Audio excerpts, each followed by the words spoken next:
Bir сөзбен айтқанда, АЭС қазіргі таңда бізге керек емес. Жалпы адамзат баласына әрине альтернативті энергия көзі ретінде әрине жалпы керек. Бірақ біздің Қазақстанға осы жағдайда керек емес. Енді оның көптеген себептері бар.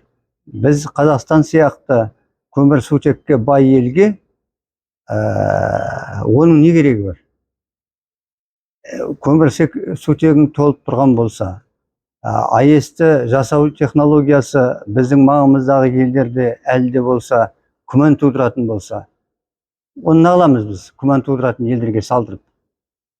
Әрине болашақ, үлкен болашақ, әлгі ұзақ болашақ ол АЭС-те әрине.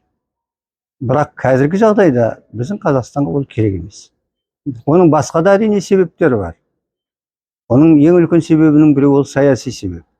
Біз Қазақстан жай былай қараған уақытта әлсіз мемлекет ретінде біз біреудің саяси қамытын, бұғауын мойнымызға кигіміз келмейді.